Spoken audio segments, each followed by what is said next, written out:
चलिए, hello everyone, very good morning to all of you. Welcome to Bihar Adda 24/7। मैं आपकी अपनी science faculty Shalini Singh.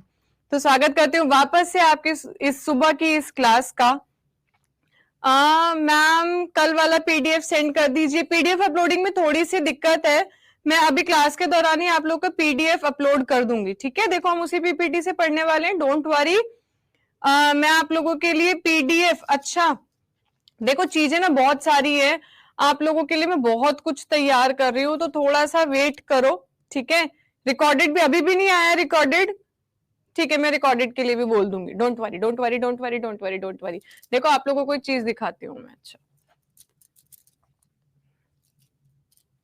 Class start करते हैं, then I will show you कि मैं आप लोगों के लिए खुद से अपने हाथ से नोट्स बना रही हूँ। तो पीडीएफ वगैरह की चिंता बिल्कुल भी मत करो। ठीक है, अगर आप लोगों को अभी भी डाउट है तो मैं आप लोगों को दिखाती हूँ। देखो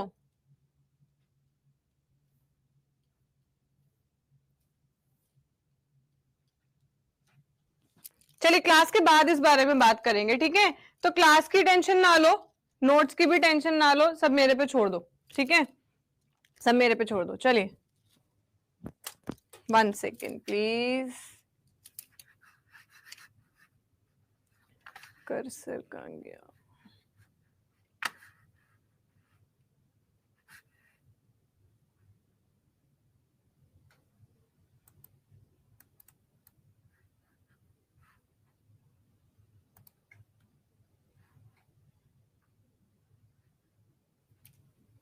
चलिए क्लास स्टार्ट करते हैं। तो कल की क्लास में हम लोगों ने स्टार्ट किया था क्या, हमने एसिड बेसिस सॉल्ट के बारे में बात की थी, यानी कि हमारा अम्ल क्षार और लवण हमने शुरू कर दिया था। उम्मीद करती हूँ कि शाम की 6 बजे वाली क्लास अगर आप लोग लाइव नहीं देख पा रहे तो रिकॉर्डेड जरूर देख रहे हैं, क्योंकि कल हमने लगभग 30 से 40 क्वेश्चन सिर्फ आईज के कवर किए हैं। हमारे नेत्र, मनुष्य के, मानव की आंखों से संबंधित जितने भी प्रश्न एग्जाम में पूछे जाते हैं वो सारे कल की मैंने यूट्यूब की शाम की 6 बजे वाली क्लास में कवर किया है। अगर नहीं देखी है तो अब देख लेना। बायो अगर साथ साथ करना चाहते हो तो फिर आप वाईटी की क्लासेस को भी रेगुलर कर सकते हैं। ठीक है, तो वापस से शुरू करेंगे हम अपना। हमने अपनी केमिस्ट्री स्टार्ट की थी जिसके अंदर हम एसिड बेसिस सॉल्ट यानी कि अम्ल क्षार और नमक की लवण की बात कर रहे थे। तो एक बार जल्दी से देख लेते हैं, क्विक ब्रशअप करेंगे कि हमने क्या क्या पढ़ लिया था कल, है ना। कल हमने क्या क्या पढ़ लिया था, तो इधर देखेंगे जल्दी से। देखो कल हमने क्या पढ़ा था। कल हमने बात की थी सबसे पहले एसिड की, है ना। एसिड के बारे में, यानी कि अम्ल की हम बात कर रहे थे। और जब मैं आपको अम्ल के बारे में पढ़ा रही थी तो मैंने बताया था कि अम्ल के बारे में बताने वाले कई अलग अलग साइंटिस्ट थे, जिसमें हमें मेन 2 साइंटिस्ट का नाम याद रखना है। सबसे पहले साइंटिस्ट कौन से थे? अर्हीनियस। अर्हीनियस का क्या कहना था? अर्हीनियस का कहना था कोई भी ऐसा पदार्थ, कोई भी ऐसा पदार्थ जो पानी में मिलाने के बाद, जो पानी में मिलने के बाद अपने अंदर से H+ आयन्स रिलीज करे, हाइड्रोजन आयन रिलीज करे, उन्हें क्या कहा जाएगा? ऐसे पदार्थ को, ऐसे सब्सटेंस को हम अम्ल यानी कि एसिड कहेंगे। ठीक है, लेकिन उसके बाद क्या हुआ? ये बात हमसे किसने कही थी? ये बात हमसे कही अर्हीनियस ने। फिर उसके बाद हमारे दूसरे एक साइंटिस्ट आए, लुइस, ब्रॉन्स्टेड, लॉरी, ये सब भी आए थे। बट अभी आपको अपने एग्जाम के लिए सिर्फ इन 2 साइंटिस्ट के बारे में याद रखना है। लुइस नाम के एक साइंटिस्ट आए, उन्होंने बोला जरूरी नहीं है कि हाइड्रोजन का ही एटम हो, जरूरी नहीं है हाइड्रोजन का ही एटम हो। वो क्या है? वो कोई भी एटम हो सकता है, बस वो क्या होना चाहिए? वो इलेक्ट्रॉन डोनर होना चाहिए, वो अपने पास से इलेक्ट्रॉन दे दे। देखो बात तो वही है ना, हाइड्रोजन के ऊपर पॉजिटिव चार्ज, यानी कि लुइस के अकॉर्डिंग वो क्या होना चाहिए? लुइस के अकॉर्डिंग वो इलेक्ट्रॉन डोनर होना चाहिए, जो इलेक्ट्रॉन्स को दे दे, जो इलेक्ट्रॉन्स को क्या करे? दे दे। अब इलेक्ट्रॉन देने से क्या होगा? मान लीजिए कोई भी एक एटम है, मेरे पास कोई भी एक अणु है, उसके पास जितने पॉजिटिव होते हैं उतने ही नेगेटिव चार्ज होते हैं, धनात्मक। और अगर आप पॉजिटिव नेगेटिव दोनों को देखेंगे तो ये क्या होते हैं? ये बराबर होते हैं। लेकिन अगर मैं इसके अंदर से, इलेक्ट्रॉन्स को दे दूं, ठीक है, अगर मैं इसके अंदर से क्या करूं, अगर मैं इसके अंदर से अब भी मैं मान लेती हूं कि इसके पास 1 2 3 4 5 6 प्रोटॉन है और 6 न्यूट्रॉन है। तो अगर मैंने कहा कि लुईस कहता था इलेक्ट्रॉन डोनर को अम्ल कहा जाता है, जो इलेक्ट्रॉन दे देता है उसे अम्ल कहते हैं। तो अगर मैं इसे मानूं कि ये एक एसिड है, ये एक अम्ल है और ये अपने अंदर से किसी को इलेक्ट्रॉन्स दे रहा है, ये क्या कर रहा है, ये इलेक्ट्रॉन्स दे रहा है। तो इलेक्ट्रॉन देते ही क्या हुआ, जैसे इसमें से 2 इलेक्ट्रॉन निकल गए, तो 2 इलेक्ट्रॉन निकलते ही इसके पास कितने बचे, 4, कितने बचे, 4 इलेक्ट्रॉन बचे। तो 4 इलेक्ट्रॉन और 4 प्रोटॉन आपस में कैंसिल हो जाएंगे, बचेगा कितना, 2 प्लस चार्ज। यानी कि ओवरऑल कहने का मतलब यह है कि इलेक्ट्रॉन जब भी हम देते हैं तो हमारे ऊपर हमेशा कैसा चार्ज आ जाता है, पॉजिटिव चार्ज आ जाता है। ठीक है, इतना इसके ऊपर फोकस करके या इतना ज्यादा जोर देके इसलिए बता रही हूँ क्योंकि ये पूछा गया सवाल है कि अम्ल कौन होते हैं, electron donor, electron acceptor, proton donor या प्रोटॉन एक्सेप्टर। तो आपको क्या बता देना है, अम्ल क्या होते हैं, वो इलेक्ट्रॉन डोनर होते हैं। उसके बाद फिर हमने क्या किया था, उसके बाद हमने इनकी कुछ प्रॉपर्टीज के बारे में बात की थी, हमने इनकी कुछ प्रॉपर्टीज देखी थी और वो प्रॉपर्टीज क्या थी, सबसे पहली प्रॉपर्टी हमने देखी थी दे आर सार इन टेस्ट, ये स्वाद में कैसे होते हैं, ये खट्टे होते हैं। ठीक है, फिर उसके बाद हमने बात की थी किसकी, देखिए जल्दी से,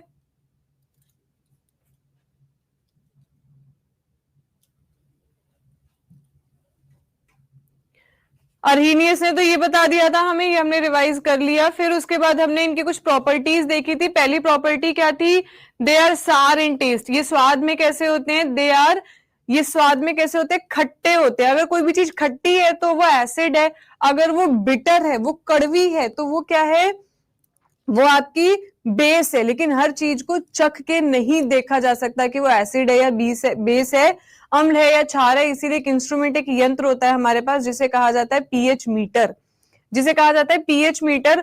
उससे हम नाप सकते हैं। उससे कैसे नापेंगे, वो एक इंस्ट्रूमेंट होता है जिसके ऊपर रीडिंग लिखी हुई आती है। अगर उसकी रीडिंग 0 से लेकर 7 के बीच में है तो वो एक अम्ल कहलाएगा, और अगर 7 से 14 के बीच में है तो वो क्या कहलाएगा, वो बेस कहलाएगा। अब यहाँ मुझे आप लोगों को और भी कुछ बात बतानी थी आज की क्लास के लिए। अब देखते हैं, वापस आते हैं पीएच के ऊपर। कल पीएच से रिलेटेड मैंने आप लोगों को एक बात बताई थी और वो क्या था, अगर पूछा जाए कि इसकी खोज किसने की थी तो आप बता देंगे कि it was discovered by Sorensen. किसने खोज की थी इसकी, सोरेनसन ने। पीएच की अगर फुल फॉर्म की बात की जाती है तो इसकी फुल फॉर्म होती है पोटेंस हाइड्रोजन, या इसी को जब हम इंग्लिश की भाषा में कन्वर्ट करते हैं तो इसी को हम कह देते हैं पोटेंशियल और पावर ऑफ हाइड्रोजन।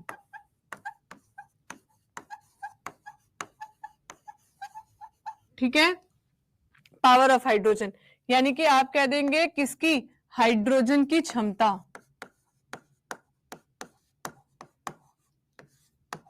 हाइड्रोजन की क्षमता। अब हाइड्रोजन की क्षमता का मतलब क्या है कि किसी भी ग्लास के अंदर मान लीजिए यहाँ कोई सब्सटेंस, कोई पदार्थ था और उसके अंदर मैंने क्या किया, उसके अंदर मैंने बहुत सारा वाटर मिला दिया। पानी मिलाने के बाद क्या होगा, वो डिसोसिएट हो जाएगा, उसका विच्छेद हो जाएगा। और डिसोसिएट होने के बाद क्या होगा, अगर उसके अंदर H+ के आयन्स बनते हैं तो वो क्या कहलाता है, वो एसिड कहलाता है ना। यही तो बताया था हमें अर्हीनियस ने। अब आप क्या करेंगे, इन सारे H+ को गिन लेंगे, इन सारे H+ को आप क्या करेंगे, गिन लेंगे। और गिनने के बाद इनकी संख्या 1 2 3 में नहीं आती, लाखों में आती है, हजारों में आती है। तो लाख हजार से डील करना मुश्किल होता है।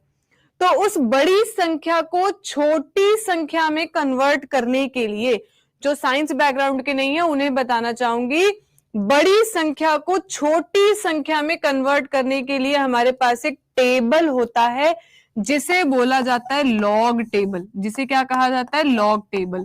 तो ये लॉग टेबल क्या करेगा, ये लॉग टेबल बड़ी संख्या को, हाइड्रोजन की जो ये बड़ी संख्या है, इस बड़ी संख्या को किस में बदल देगा, छोटी संख्या में बदल देगा। ठीक है, तो अगर आपसे पूछा जाए कि पीएच कैसे निकाला जाता है तो आप बताएंगे, तो आप बताएंगे पीएच कैसे निकाला जाता है। पीएच निकालने का तरीका होता है नेगेटिव लॉग। नेगेटिव लॉग लेंगे, क्या होता है ये, नेगेटिव लॉग ऑफ हाइड्रोजन। जितने भी हाइड्रोजन आइटम थे उनका आप क्या निकाल लेंगे, नेगेटिव लॉग निकाल लेंगे। ठीक है, अब जब आप उसको छोटी संख्या में कन्वर्ट करेंगे तो ये छोटी संख्या आएगी कितने से कितने के बीच में, ये आएगी 0 से 7 के बीच में। इतनी छोटी संख्या, ये हजारों लाखों की संख्या कन्वर्ट हो जाएगी कितने में, 0 से 7 के बीच में। आपकी क्लास 1.5 से 2 घंटे की होगी आज, ठीक है। बीच में थोड़ा सा खाने पीने के लिए 2-3 मिनट का टाइम दे दूंगी। 0 से 7 के बीच में आएगी ये छोटी संख्या।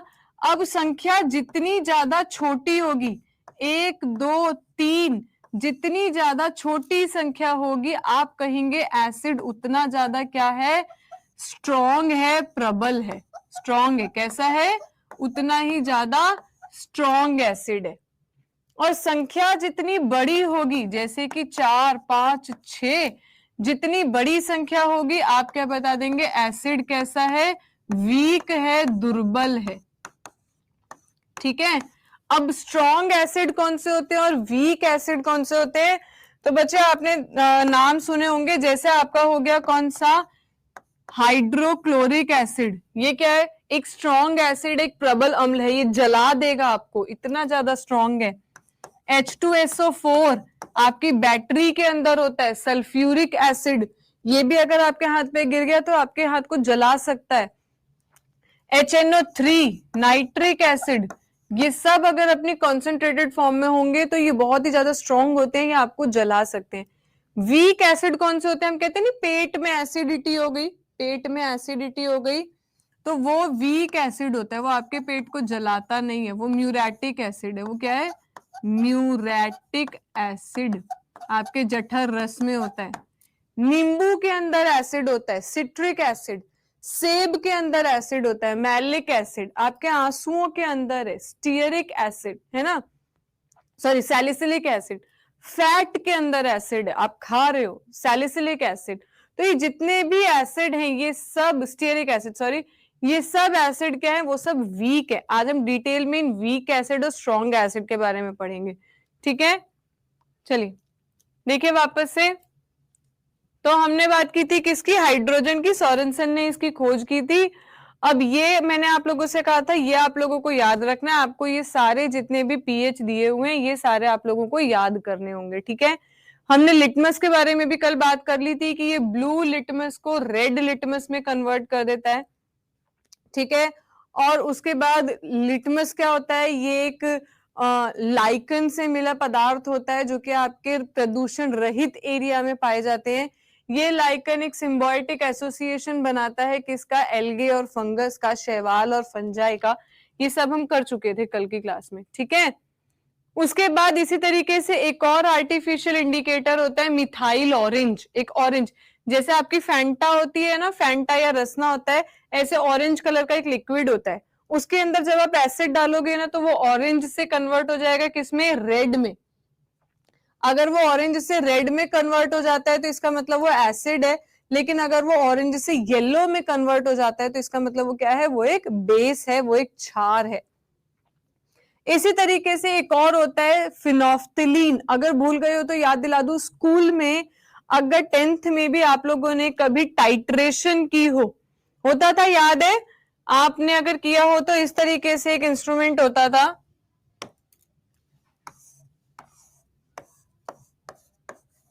है ना, यहां से आपका लिक्विड निकलता रहता था ड्रॉप बाय ड्रॉप, और आप यहाँ पे ये कॉनिकल फ्लास्क लेके इसे धीरे धीरे हिलाते रहते थे और एक एक बूंद करके तब तक इसके अंदर वो बूंद डालते रहते थे जब तक ये पूरा पिंक ना हो जाए, है ना। तो ये वही इसके अंदर, तो आपके कॉनिकल फ्लास्क के अंदर जो आप सॉल्यूशन लेके बैठे होते थे वो फिनोफ्थिलीन का होता था। वो क्या होता था, वो फिनोफ्थिलीन होता था। तो फिनोफ्थिलीन क्या होता है, ये फिनोफ्थिलीन एसिड के साथ तो कोई कलर नहीं देता, लेकिन बेस डालते ही ये पिंक कलर में कन्वर्ट हो जाता है। ये क्या हो जाता है, पिंक में चेंज हो जाता है। ठीक है, एसिड मैंने आपको बताया 2 टाइप के होते हैं, एक होता है स्ट्रॉन्ग एसिड, एक होता है वीक एसिड। एक प्रबल है और एक, इसमें मजबूत लिखा हुआ है, ये गलत है, ये प्रबल और दुर्बल होगा। ठीक है, दो तरीके के एसिड होते हैं। पहले वीक एसिड के बारे में बात कर लेते हैं। वीक एसिड आप लोगों के यहाँ से पाए जाते हैं। अभी तक जितना भी हम पढ़ रहे हैं इसमें से कोई डाउट हो तो आप लोग पूछ सकते हैं। चलिए देखिए, सबसे पहला आपसे पूछा जाएगा एसिटिक एसिड। आपके विनेगर में, आपके सिरके के अंदर कौन सा एसिड पाया जाएगा? आप क्या कह देंगे? Acetic acid. ये सारे एसिड आप लोगों को याद करने हैं। नींबू के अंदर कौन सा पाया जाता है? तो आप बता देंगे सिट्रिक एसिड। नींबू हो गया, ऑरेंज हो गया। आंवला के अंदर सिट्रिक नहीं है, आंवला अभी हम देखेंगे, ठीक है, आंवला अभी हम देखेंगे। अखिलेश इतना फास्ट क्यों? क्योंकि बेटा अभी तक मैंने जितना भी पढ़ा है वो सारा पुराना बताया है। जो हम कल पढ़ चुके थे ना वो सारा पुराना ही बताया है, ठीक है। पूनम कह रही है मैम एनर्जी नहीं है अरे बेटा मैं पढ़ा रही हूँ, तुम्हारी वजह से वापस आ गई हूँ, वही बहुत है, ठीक है। अगर कल की क्लास की हो तो सबको पता है कि आई वॉज हॉस्पिटलाइज्ड। चलिए वापस आते हैं। Malic acid, A B, A for apple, B for banana. इसके अंदर क्या पाया जाता है? इसके अंदर पाया जाता है आपका मैलिक एसिड। टर्मरिंड, इमली के अंदर कौन सा एसिड होता है? इमली या कच्चे आम के अंदर कौन सा होता है? टार्ट्रिक एसिड होता है। आपके अंगूर के अंदर भी यही है, ठीक है। लैक्टिक एसिड आपकी दही के अंदर क्या पाया जाता है? अच्छा, लैक्टिक एसिड कहाँ पाया जाता है? तो यहाँ एक चीज का ध्यान रखिएगा, ऑप्शंस में ना कई बार मिल्क भी लिखा होता है, तो मिल्क के अंदर देखो, इसीलिए मैंने यहाँ लिख के भी काटा है आप लोगों के लिए, इसे स्टार मार्क कर लो। आप लोगों के लिए मैंने यहाँ पे मिल्क को लिख के काटा है। मिल्क के अंदर कभी भी लैक्टिक एसिड नहीं होता है। मिल्क तो मीठा होता है ना, मिल्क तो मीठा होता है, और अगर उसके अंदर एसिड होगा तो वो क्या होगा? वो तो खट्टा लगने लगेगा। जब दूध खराब हो जाता है ना, यही दूध जब आपका खराब हो जाता है, जब ये सार मिल्क में कन्वर्ट हो जाता है, तब इसके अंदर पाया जाता है क्या? आपका लैक्टिक एसिड, ठीक है। तो जो आपका दूध है, तो आपका अगर आप दूध देखेंगे तो दूध के अंदर मुझे जल्दी से बताइए कौन सी शुगर पाई जाती है? दूध के अंदर कौन सी शर्करा है? दूध के अंदर कौन सी शर्करा है? दूध के अंदर होती है आपकी लैक्टोज शुगर। कौन सी शुगर होती है? Lactose sugar. तो जब आपको दही जमानी होती है, देखो क्या है, यहाँ पे ये सारा आपका दूध है, और इस दूध के अंदर क्या है? इस दूध के अंदर है आपकी लैक्टोज शुगर। अब जब आपको इसके अंदर दही मिलानी होगी, जब आपको इसकी दही बनानी होगी, तो आप इसमें जामन लगाएंगे, यानी कि थोड़ी सी दही डाल देंगे। जब आप थोड़ी सी दही डालेंगे ना, तो दही के अंदर एक बैक्टीरिया होता है, दही के अंदर एक बैक्टीरिया होता है। कोई बताएगा उस बैक्टीरिया का नाम क्या है?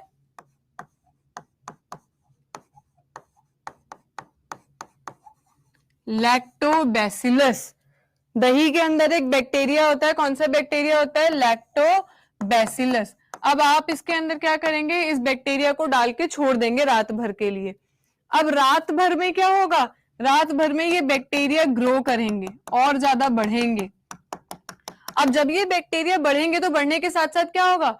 बढ़ने के साथ साथ ये, अब जब भी हम ग्रो करते हैं, मैं भी अगर बड़ी होंगी, आप बड़े होंगे, बच्चा बड़ा होगा, जब भी बड़ा होगा तो उसको बढ़ने के लिए क्या चाहिए होता है? बहुत सारा भरपूर पेट भर के खाना चाहिए होता है। इस लैक्टोबैसिलस को भी खाना चाहिए होगा, और खाने के रूप में वो किसका इस्तेमाल करेगा? लैक्टोज का। यानी कि ये क्या करेगा? जितनी भी लैक्टोज है उस लैक्टोज को खा खा के ये लैक्टोबैसिलस नाम का बैक्टीरिया इस लैक्टोज को कन्वर्ट कर देगा किसके अंदर? लैक्टिक एसिड के अंदर। और जैसे जैसे एसिड बढ़ता जाएगा वैसे वैसे आपके दही की खटास बढ़ती जाएगी और मीठापन कम हो जाएगा। देखो, जब आप सुबह ताजी ताजी दही खाओगे ना तो वो आपको मीठी लगती है, खट्टी मीठी अच्छी लगती है। क्यों खट्टी मीठी अच्छी लगती है? क्योंकि उसके अंदर कुछ अमाउंट लैक्टोज शुगर का है, कुछ अमाउंट किसका है? लैक्टिक एसिड का बन चुका है। लेकिन अगर आप उसे एक दिन के लिए और छोड़ दोगे, एक दिन के लिए आप और छोड़ दोगे, मैम नोट करना है, पीछे हो जाइए, ठीक है। अगर आप उसको एक दिन के लिए और छोड़ देंगे तो एक दिन के लिए और छोड़ते ही क्या होगा? उसमें लैक्टोबैसिलस नाम के बैक्टीरिया बढ़ते चले जाएंगे, और बढ़ते बढ़ते वो क्या होंगे? खट्टापन और ज्यादा बढ़ाते चले जाएंगे, ठीक है। खट्टापन और ज्यादा बढ़ता जाएगा। फ्रिज में रखने से क्यों खट्टापन नहीं बढ़ता है? क्योंकि बैक्टीरिया का अपना एक ऑप्टिमम टेम्परेचर होता है। दूध भी आपने देखा है, ठंडे दूध में जामन लगा दोगे या बहुत गर्म दूध में जामन लगाओगे तो वो दही नहीं जमती है, गुनगुना दूध लेना होता है। तो वो एक टेम्परेचर रेंज है जिसपे बैक्टीरिया ग्रो करते हैं। अगर आप चाहते हो इससे आगे और बैक्टीरिया ग्रो ना करें और एसिड ना बने, तो उसे उठा के हम कहाँ रख देते हैं, फ्रिज के अंदर रख देते हैं, ठीक है, उसे हम कहाँ रख देते हैं, फ्रिज के अंदर। चलिए,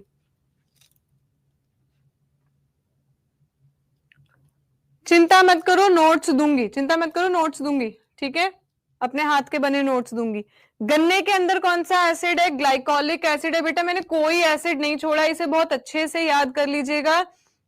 गन्ने के अंदर कौन सा एसिड होता है, ग्लाइकोलिक एसिड होता है। यूरिन के अंदर भी एसिड होता है, कौन सा एसिड होता है, यूरिक एसिड। यूरिन के अंदर एक एसिड है, कौन सा, यूरिक एसिड। अच्छा मुझे जल्दी से बता दो, यहाँ यूरिन से एक और क्वेश्चन पूछ लिया जाता है कि यूरिन की जो हमें स्मेल आती है वो स्मेल किसकी वजह से होती है। यूरिन की, पेशाब की अगर हम बदबू की बात करें तो वो यूरिन की स्मेल किसकी वजह से है। वेरी गुड, यहां आप नोट कर लेंगे यहीं पे ही कि अगर पूछा जाए,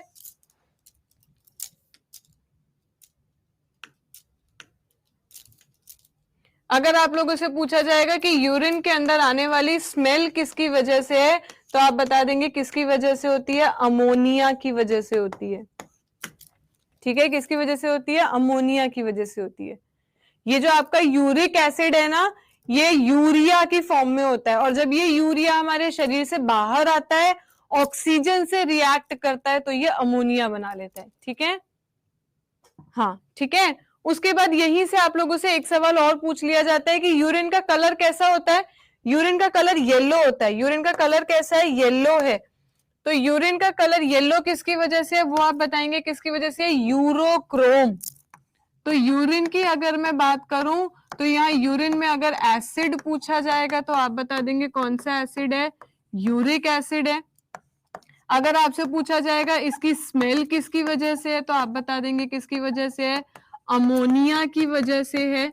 अगर आपसे पूछा जाएगा इसका कलर येलो किसकी वजह से है, ये पीला किसकी वजह से होता है, तो आप बता देंगे किसकी वजह से, यूरोक्रोम की वजह से, ठीक है, यूरोक्रोम की वजह से। चलिए वापस आते हैं। आपके प्रोटीन के अंदर कौन से एसिड पाए जाते हैं, आपके प्रोटीन के अंदर पाए जाते हैं अमीनो एसिड। अगर पूछा जाए कि हमारे शरीर के अंदर कितने टाइप के अमीनो एसिड है, ह्यूमन बॉडी के अंदर कितने टाइप के अमीनो एसिड हैं, तो आप बता देंगे मानव शरीर के अंदर 20 टाइप्स ऑफ अमीनो एसिड पाए जाते हैं। कितने अमीनो अम्ल पाए जाते हैं, 20 प्रकार के। टोटल 24 हैं, जिसमें से हमारे अंदर कितने हैं, केवल 20 हैं, ठीक है, हमारे अंदर 20 हैं। फैट यानी कि वसा के अंदर कौन सा एसिड पाया जाता है, तो वसा के अंदर पाया जाता है स्टीयरिक एसिड। आंवला के अंदर कौन सा है, एस्कॉर्बिक एसिड। और एस्कॉर्बिक एसिड ये विटामिन सी का केमिकल नेम भी है। एस्कॉर्बिक एसिड क्या है, ठीक है, वो क्या है आपका, एस्कॉर्बिक एसिड क्या है आपका, विटामिन सी का केमिकल नेम है, जिसकी डेफिशिएंसी से कौन सी बीमारी हो जाती है, स्कर्वी नाम की बीमारी हो जाती है। स्कर्वी, आपके मसूड़ों में से खून निकलने लगेगा, ठीक है, मसल्स कमजोर हो जाएंगे और ब्लीडिंग गम्स हो जाएंगे। स्कर्वी क्या होती है, ब्लीडिंग गम्स, आपके मसूड़ों में से खून निकलने लगता है। अगला देखिए, पोमोग्रेनेट और बीटरूट यानी कि आपके अनार और चुकंदर। अनार और चुकंदर के अंदर कौन सा एसिड पाया जाता है, फॉलिक एसिड पाया जाता है, जो कि किसका साइंटिफिक नेम है, विटामिन B9 का। इसकी कमी से अनीमिया नाम की बीमारी हो जाती है, यानी कि खून की कमी हो जाती है। और जनरली ये फॉलिक एसिड रिकमेंड किया जाता है किसको, it is recommended to pregnant women. जैसे ही प्रेगनेंसी शुरू होती है, तो प्रेगनेंसी शुरू होते ही डॉक्टर उसकी एक गोली जरूर चलाते हैं, और वो गोली कौन सी है, फॉलिक एसिड, ठीक है, क्योंकि B9 की कमी नहीं होनी चाहिए। अगर अनीमिया हो गया, अगर खून की कमी हो गई, तो जब माँ के अंदर ही खून की कमी है तो बेचारे बच्चे के अंदर खून कहां से पहुंचेगा, उसे न्यूट्रिशन कहां से मिलेगा। तो कैल्शियम और फॉलिक एसिड ये दो सप्लीमेंट्स हैं जो आपके प्रेग्नेंट वुमेन को स्टार्टिंग से लेके पोस्ट डिलीवरी के बाद तक भी कंटिन्यू करवाया जाता है, ठीक है। दूसरा आप लोगों को फिर नेक्स्ट एसिड कौन सा है आपका, सियलिक एसिड, जो कि आपके आंसुओं के अंदर होता है। जल्दी से मुझे बताइए, आंसू आपके शरीर, आपकी आंख के कौन से हिस्से में बनते हैं? आंसू से आपके क्या क्वेश्चन पूछे जा सकते हैं? अगर पूछा जाए आंसू की, अगर मैं बात करूं तो ये आंसू अगर पूछे जाएं तो आपकी आंखों के अंदर एक हिस्सा होता है जिसे बोला जाता है विट्रस बॉडी।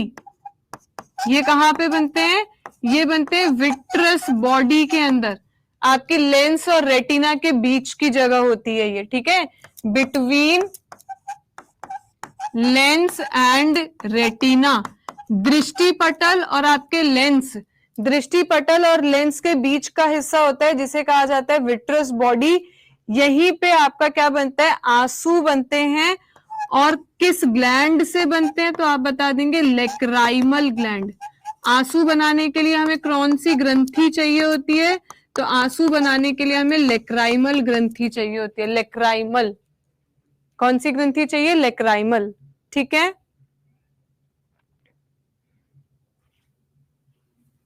दूसरा क्या है आपका? एस्प्रिन। सैलिसिलिक एसिड को एस्प्रिन भी कहा जाता है। डिस्प्रिन की गोली खाते हो ना, जब सिर में दर्द हो जाता है तो हम क्या करते हैं? डिस्प्रिन की गोली खाते हैं। तो अगर मैं आपसे पूछूं, जो आप सिर दर्द में डिस्प्रिन की गोली खाते हैं, उस डिस्प्रिन के अंदर कौन सा एसिड है? तो आप क्या बता देंगे? उसके अंदर कौन सा एसिड होता है? सैलिसिलिक एसिड होता है, जिसे हम एस्प्रिन भी कहते हैं। और ये दर्द कम करने का काम करता है, ये पेन किलर का काम करता है, ठीक है। बेटा कम से कम 100 से 150 क्वेश्चन कर रहे हो आज तुम लोग, तुम्हें ये सारे एसिड याद रखने हैं। 16 तो मैंने तुम्हें एसिड ही करवा दिए वीक, ठीक है। बोमन्स कैप्सूल क्या होता है बच्चों? वो तो आपका एक्सक्रीटरी सिस्टम में है, उत्सर्जन तंत्र के अंदर है, करवा दूंगी, किडनी का पार्ट है, नेफ्रॉन में, ठीक है। अब क्या बात कर रहे थे हम? 16 तो मैंने तुम्हें एसिड ही करा दिए, प्लस पीएच अलग याद करने हैं, तो कम से कम तुम्हारे आज 100 क्वेश्चन हो रहे हैं। कार्बोनिक एसिड आपके सोडा वाटर के अंदर और आपके कोल्ड ड्रिंक के अंदर भी होता है, कुछ अमाउंट इसका आपके उसके अंदर भी होता है, एसिड रेन, अम्ल वर्षा में, एसिड रेन, ठीक है। लेकिन एसिड रेन की जो एसिडिटी है, उसका जो अम्ल प्रभाव है, अम्लीय प्रभाव है, वो कार्बोनिक एसिड की वजह से नहीं होता है, ठीक है, ठीक है। वो देखो एसिड रेन क्या होती है, एसिड रेन के बारे में थोड़ी सी बात बता देती हूँ। एसिड रेन की अगर आप बात करेंगे ना, तो एसिड रेन अगर आप देखोगे तो वो कुछ गैसेस की वजह से होती है, वो पॉल्यूशन की वजह से होती है, ठीक है, वो पॉल्यूशन की वजह से होती है। होता क्या है, देखो आपको आपके एटमॉस्फेयर में ना बहुत सारा पॉल्यूशन है, ठीक है, आपके वायुमंडल के अंदर बहुत सारा क्या है? प्रदूषण है। और प्रदूषण के रूप में यहाँ पे कुछ गैसेस हैं, जैसे sulphur dioxide, nitro oxide, carbon dioxide, ये सब गैसेस हैं। अब क्या हुआ, मान लो जैसे कि सावन लग गया, अब बारिश होनी शुरू हो जाएगी। अब जब बारिश होगी तो क्या होगा? ऊपर से बादल आएंगे, घटा होगी, घटा होगी तो रिमझिम बरसात होगी, जो कि हो भी रही है। और जब बरसात होगी तो बरसात में क्या आएगा? बहुत सारा पानी आएगा, और वो सारा पानी, वो सारा जल इन गैसेस के साथ क्या करेगा? रिएक्ट कर लेगा। जब सल्फर डाइऑक्साइड के साथ रिएक्ट करेगा तो वो बना लेगा H2SO4, यानी कि सल्फ्यूरिक एसिड। क्या बनाएगा? Sulphuric acid. जब NO2 के साथ रिएक्ट करेगा तो वो क्या बना लेगा? HNO3, यानी कि नाइट्रिक एसिड। और ये दोनों कैसे एसिड हैं? ये दोनों आपके स्ट्रॉन्ग एसिड है। तो ऊपर से बादलों में से गिरा तो पानी था, लेकिन एटमॉस्फेयर में इन गैसेस के साथ रिएक्ट होने के बाद जो नीचे गिर रहा है वो पानी नहीं है, वो बल्कि एसिड है, वो अम्ल है। और कौन सा है? Sulphuric acid, nitric acid. और साथ में आपका यहाँ पे बनेगा क्या? Carbonic acid. कार्बन डाइऑक्साइड के साथ रिएक्ट करके क्या बनेगा? Carbonic acid. लेकिन ये कैसा है? ये हार्मलेस है, ये आपको इतना नुकसान नहीं पहुंचाता है, ठीक है। ये गैसेस का नाम, पूनम जी तो हिंदी में लिखे, गैसेस का नाम क्या है? Sulphur dioxide. बेटा हिंदी में ही तो बता रही हूँ। अच्छा ठीक है, मैं हिंदी में लिखूंगी, ठीक है, मैं हिंदी में ही लिखूंगी। चलो तो वापस आते हैं। अगला क्या आपका? कार्बोनिक एसिड होता है। कहाँ कहाँ? सोडा वाटर, कोल्ड ड्रिंक और आपकी अम्ल वर्षा के अंदर, अम्लीय वर्षा के अंदर, यानी कि एसिड रेन के अंदर। लास्ट एसिड कौन सा है आपका? फॉर्मिक एसिड या इसे मीथेनोइक एसिड कहा जाता है। ये लाल चींटियों में पाया जाता है। लाल चींटी जब हमें काट लेती है तो वहां क्या होता है, वहां पे बहुत खुजली होने लगती है, लालपन सा हो जाता है। वो सारी खुजली और लालपन किसकी वजह से है, वो सारा किसकी वजह से है, वो है फॉर्मिक या मीथेनोइक एसिड की वजह से। अब आ गया ये निटिल स्ट्रिंग। निटिल स्ट्रिंग क्या होता है, मैम 8 नंबर का नहीं दिखा, 8 नंबर का नहीं दिखा, ऐसा क्या, यूरिक एसिड है नीचे, यूरिन।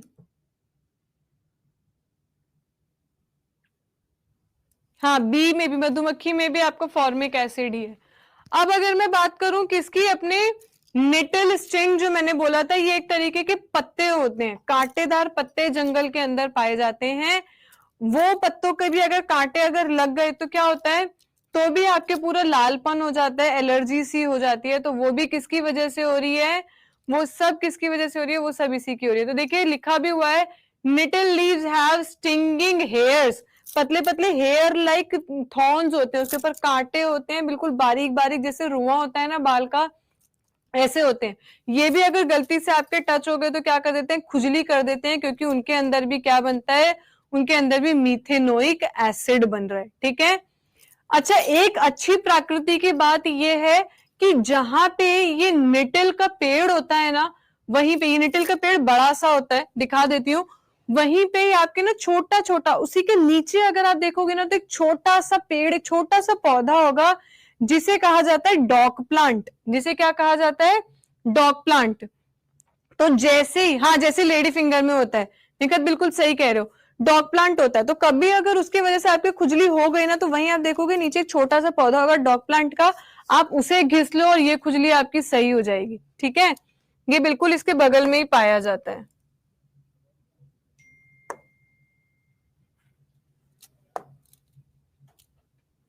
देखिए,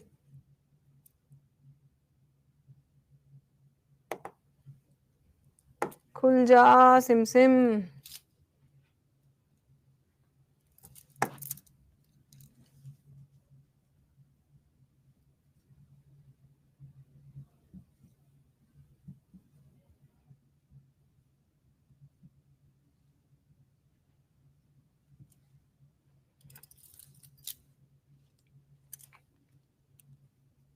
ये देखो, ये है वो डॉक लीव्स। ठीक है, अरबी के पत्ते के ऊपर देखा, अरबी का पत्ता अगर आपने देखा होगा तो अरबी का पत्ता भी ऐसे ही होता है। ठीक है, ये देखो, ये रहा,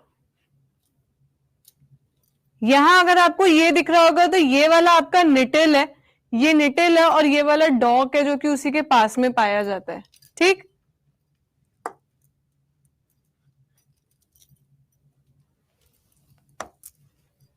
चलिए, उसके बाद हम बात करते हैं अब किसकी, ये सारे आपके कुछ वीक एसिड्स हैं जो कि एग्जाम में पूछ लिए जाते हैं और भी ज्यादा डिटेल में। जैसे सबसे पहला आपका कौन सा है, बेंजोइक एसिड या फॉर्मिक एसिड। इसका इस्तेमाल किया जाता है फूड प्रिजर्वेटिव के रूप में। ठीक है, फूड प्रिजर्वेटिव क्या होते हैं, खाद्य परिरक्षक बोला जाता है इन्हें, खाद्य परिरक्षक। ये क्या होते हैं, आपने कभी भी बाहर से कोई खाना देखा हो, अगर आप बाहर से पैकेट वाला खाना लेके आएंगे ना, और या रसगुल्ले ही देख लो, अगर मैं अपने घर में, मैम क्लास 2 से 4 अवेलेबल नहीं है, रिकॉर्डेड क्लास, राहुल क्या कह रहे हो, लेट मी चेक।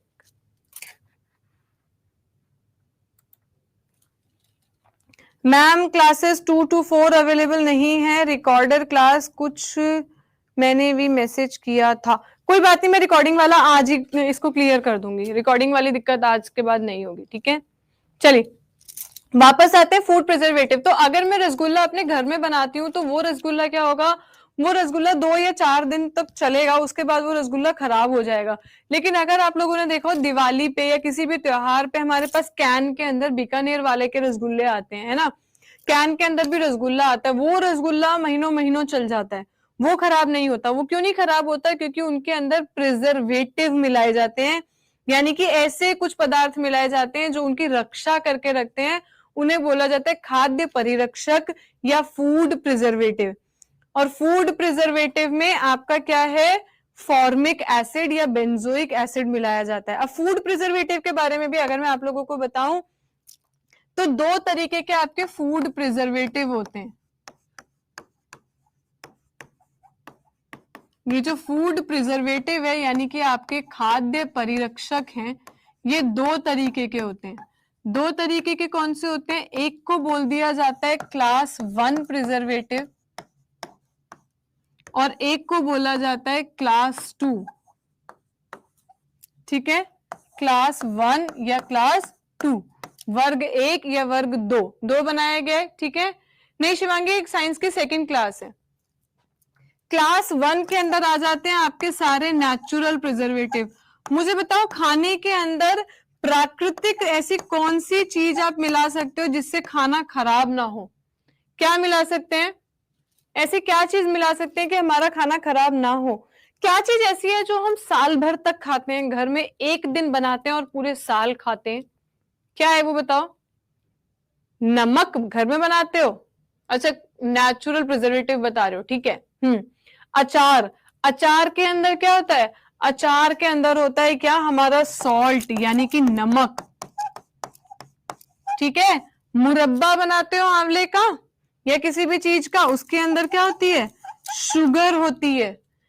अचार के अंदर सिरका भी डाला, सिरके के अंदर भी डाल देते हो ना, सिरके के अंदर भी हम सब्जी डाल डाल के खाते हैं। तो ये सब क्या है? नहीं शिवांगी, बताया तो बच्चा, आज 3rd क्लास है ये मैथ्स में। ठीक है, तो ये सब क्या है? ये सब नेचुरल चीजें हैं और ये किस में आती है? क्लास 1 प्रिजर्वेटिव में। क्लास 2 में आती है आपकी सिंथेटिक। ठीक है, क्लास 2 के अंदर आती है आपकी सिंथेटिक यानी कि कृत्रिम। यहां पे आ जाएगा आपका बेंजोइक एसिड या आपका अभी हम बात कर रहे थे ना, देखिए ये रहा। ये नोट करना हो तो जल्दी से नोट करो।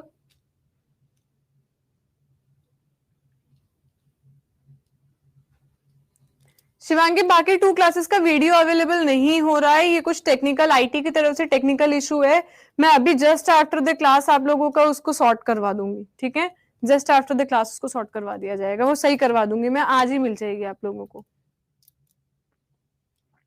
चलिए, दूसरा इसका इस्तेमाल कहाँ किया जाता है? इसी बेंजोइक एसिड का या फॉर्मिक एसिड का इस्तेमाल किया जाता है इंसेक्टिसाइड्स बनाने में यानी कि कीटनाशक बनाने में। ठीक है, और इनको यूज किया जाता है किसमें? लेदर और रबड़ बनाने में, यानी कि रबड़ और चमड़े की उत्पत्ति में भी किसका उपयोग किया जाता है? आपके बेंजोइक एसिड का इस्तेमाल किया जाता है। ठीक है, अगला देखिए सिट्रिक एसिड, इसको भी हम यूज करते हैं फूड प्रिजर्वेटिव के रूप में या फिर मेटल्स को धोने के लिए भी इसका इस्तेमाल करते हो। कभी देखा है घर में जब पूजा के बर्तन होते हैं हमारे, वो जब उनके ऊपर ऑक्सीडेशन हो जाता है यानी कि तांबे के वो बर्तन हमारे हरे रंग के या काले रंग के होने लगते हैं, तो हम उसे किससे साफ करते हैं? नींबू से रगड़ के साफ कर देते हैं। क्यों नींबू से रगड़ के साफ किया जाता है? क्योंकि नींबू के अंदर आपका क्या पाया जाता है? आपका सिट्रिक एसिड पाया जाता है, जो कि उस मेटल को साफ करने में, पीतल के भी जो बर्तन होते हैं उन्हें भी साफ करने में इसका इस्तेमाल किया जाता है। ठीक है, तीसरा कौन सा है आपका? Oxalic acid. आपने ये सुना है कि जब पथरी हो जाती है तो क्या नहीं खाना चाहिए? तो टमाटर नहीं खाना चाहिए। जब पथरी हो जाती है तो क्या नहीं खाना चाहिए? टमाटर नहीं खाना चाहिए। क्यों नहीं खाना चाहिए टमाटर पथरी होने पे? पथरी होने के बाद टमाटर क्यों नहीं खाना चाहिए? टमाटर के बीज वो और पत्थर बनाते हैं, ऐसा क्या? तो ऐसा नहीं है कि टमाटर में से अगर बीज निकाल के खाओगे तो पथरी नहीं होगी, नो। आपके उसके अंदर क्या होता है? आपके टमाटर के अंदर होता है ऑक्सैलिक एसिड। ये ऑक्सैलिक एसिड जब आपके खून में प्रेजेंट कैल्शियम के साथ मिलता है तो ये बना लेता है क्या? Calcium oxalate. ये क्या बनाता है? Calcium oxalate. और इसी कैल्शियम ऑक्सैलेट की वजह से आपकी किडनी में क्या हो जाती है? पथरी। आपकी किडनी के अंदर क्या हो जाती है? पथरी हो जाती है। क्लियर है यहां तक? तो ये जो आपका ऑक्सैलिक एसिड है, ये ऑक्सैलिक एसिड आपका पाया जाता है कहां पे? आपके टमाटर के अंदर, टोमेटो के अंदर और स्पिनिच यानी कि पालक में। पालक भी मना कर दिया जाता है, ठीक है, पालक में भी। चलिए नोट करना तो जल्दी से करिए, नहीं तो यहाँ लिखा हुआ है, no worries. Causes kidney stone, kidney stone बना लेता है। ब्लीचिंग, लेदर को ब्लीच करने के लिए भी यूज किया जाता है। और अगर कपड़ों के ऊपर इंक वगैरह के दाग लग जाते हैं ना, या जंग के अगर दाग लगते हैं कपड़ों के ऊपर, अगर स्याही के या जंग के दाग लग जाते हैं तो उन्हें भी छुटाने के लिए आप किसका इस्तेमाल कर सकते हैं? ऑक्सैलिक एसिड का। ठीक है, किसका इस्तेमाल कर सकते हैं? ऑक्सैलिक एसिड का। बोलो strong acid, weak acid clear है? वीक एसिड क्लियर है? टेस्ट ले लूं? तसल्ली से पढ़ो, 2-2 घंटे पढ़ाया करूंगी, पर कोशिश ये रहेगी जितना पढ़ो वो सारा यहीं याद कर लो। ठीक है, चलो टेस्ट ले लेते हैं एक बार आपका, कि बस मेरी सुने ही जा रहे हो या कुछ अपने दिमाग में भी रख रहे हो। Acids are good conductor of electricity. छोड़ दो इसे, पहले यहां देख लेते हैं। चलिए जल्दी से बताइए इसका आंसर क्या होगा। विच of the following acid is present in raw mango? कच्चे आम के अंदर कौन सा एसिड होता है? कच्चे आम में कौन सा एसिड है?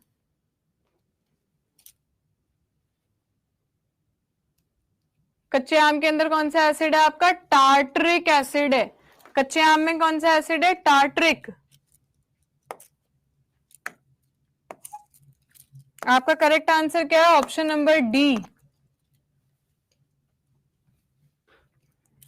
ये किसके अंदर पाया जाता है? ये पाया जाता है कच्चे आम के अंदर, रॉ मैंगो में, अंगूर में, यानी कि किसके अंदर? आपके ग्रेप्स के अंदर। और ये पाया जाता है किसके अंदर? आपकी इमली के अंदर, इमली में।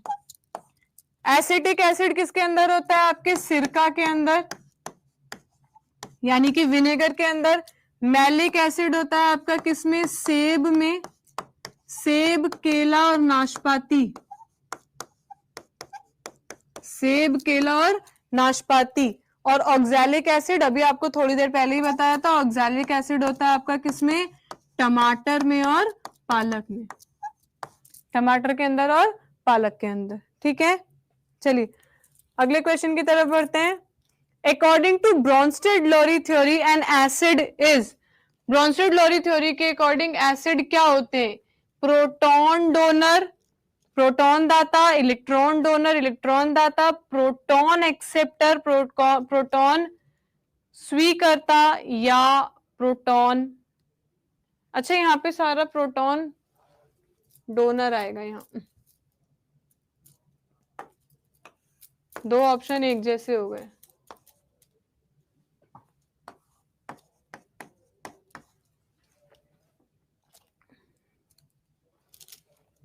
क्या हो जाएगा इसका correct answer? Option number B, proton electron donor. Electron donor, बहुत बढ़िया, मतलब साथ में याद करते हुए चल रहे हो। If an unknown solution turns blue litmus red, then pH of the solution is more likely to be. अगर किसी अज्ञात विलयन नीले लिटमस को लाल में कर देता है तो बताइए उस विलयन का पीएच कितना होगा? वेरी गुड, उसका पीएच कितना होगा? लेस देन 7, यानी कि करेक्ट आंसर क्या है आपका? Option number A. ठीक है, चलिए अगला बताइए। Which of the following is not explosive? ये अभी आपका स्ट्रॉन्ग एसिड में आएगा, फिर भी एक बार मुझे बताना किसको पता है। विच of the following is not explosive? इनमें से कौन सा एक विस्फोटक नहीं है?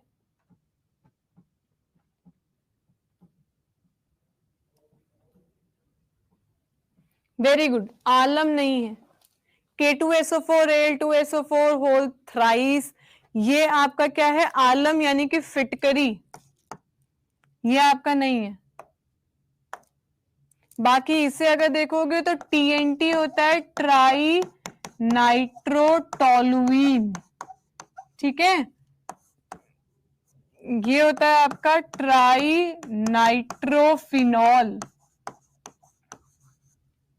और डायनामाइड होता है आपका नाइट्रोग्लिसरीन। इसको जरूर याद रखिएगा, ये एग्जाम में पूछा हुआ है। डायनामाइड किसका बना होता है, क्या बताओगे? नाइट्रोग्लिसरीन का। और इन तीनों ही चीजों के अंदर आप देख सकते हैं यहाँ पे क्या लिखा है, नाइट्रो नाइट्रो नाइट्रो। इसका मतलब ये तीनों ही चीजें किससे मिला के बनती हैं? नाइट्रिक एसिड से बनती है। किससे बनती है? Nitric acid. अब जल्दी से मुझे बताएंगे डायनामाइड की खोज किसने की थी? Dynamite was discovered bye, dynamite की खोज किसने करी थी? ये भी आपका पूछा हुआ क्वेश्चन है। डायनामाइड की खोज किसने की थी? ठीक है, वेरी गुड। किसने की थी? Dynamite was discovered by Alfred Nobel.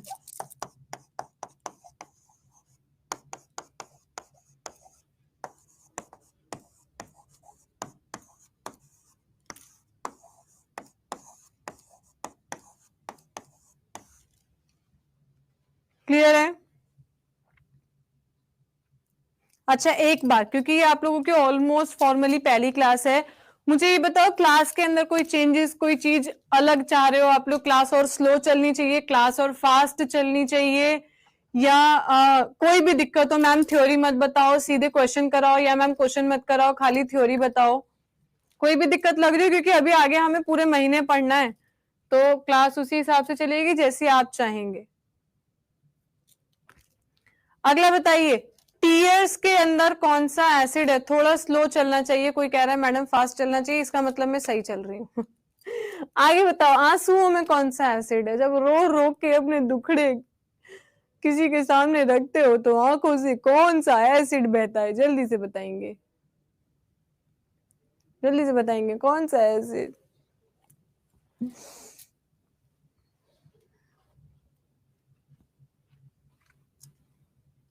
कौन सा एसिड है? सियलिक एसिड। कौन सा एसिड है? इसका करेक्ट आंसर क्या हो जाएगा? सियलिक एसिड। जल्दी से बताओ, सैलिसिलिक एसिड किसमें पाया जाता है? जल्दी से बताएंगे, सैलिसिलिक एसिड किसमें है? जल्दी जल्दी जल्दी, ऑप्शन तो मैंने देख लिए। सैलिसिलिक एसिड बताओ किसके अंदर है? इसका नाम एस्पिरिन भी होता है, और ये एक तरीके का क्या है? ये है पेन किलर। पिक्रिक एसिड किसके अंदर होता है? Picric acid.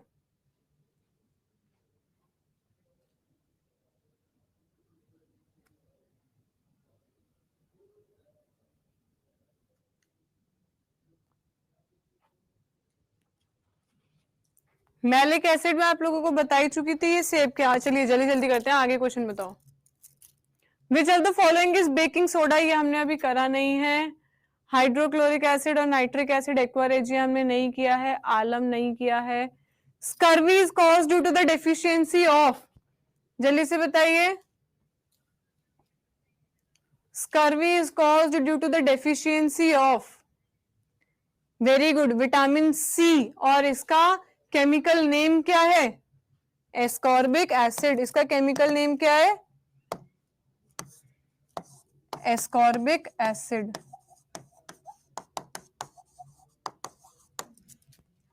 चलिए अगला बताइए, which of the following is not used in preparation of explosives?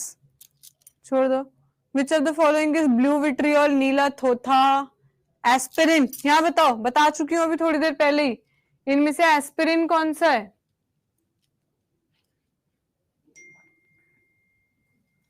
इनमें से एस्पिरिन कौन सा है?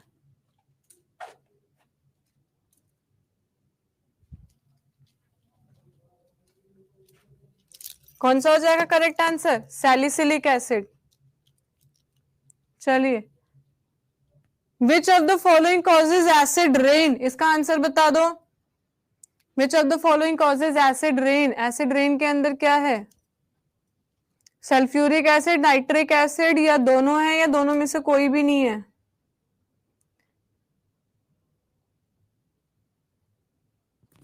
वेरी गुड, दोनों है। इसका करेक्ट आंसर क्या हो जाएगा? दोनों।